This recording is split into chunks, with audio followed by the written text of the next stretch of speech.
আপনি যদি করে যান, আপনি যদি যে কোনো একটা সমস্যা নিয়ে যদি সরকারের দ্বারস্থ হন, আপনার টুলে বসার জায়গাও থাকে না। আপনি কোন একটা মামলা নিয়ে গেলে আপনাকে তুচ্ছ তাচ্ছিল্য করে ফিরিয়ে দেয় এই গণতন্ত্র, ডেমোক্রেসি।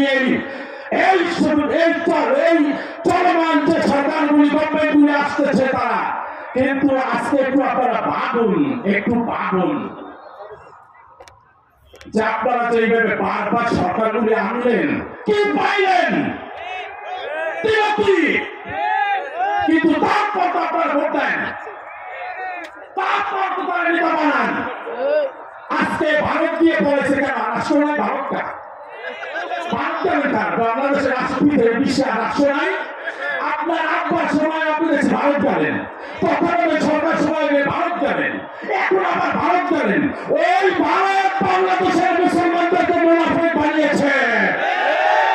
ওই ভারত বিশ্ব ইস্তেমার মাঠে তাহাজ্জুদ গুজার মুসল্লিদের উপরে ষড়যন্ত্র করে রাতের অন্ধকারে ঘুমন্ত মুসল্লিদেরকে হত্যা করেছে। ওই মুনাফিকের যারা কিছুদিন আগে পটুয়াখালী মার্কাজ মসজিদের ইমাম সাহেবকে অপমান করেছে। আপনাদেরকে বলি, যাদের নেতৃত্বে আপনারা এখনো বিভক্ত হয়ে চলছে, আপনারা কিন্তু আল্লাহকে পাইবেন না, পাইবেন সাত, পাইবেন আল্লাহ নাই।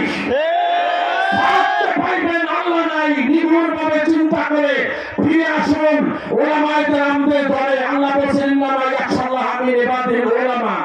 সংগ্রামী সাথী ও বন্ধুগণ, রাত হয়ে যাওয়ায়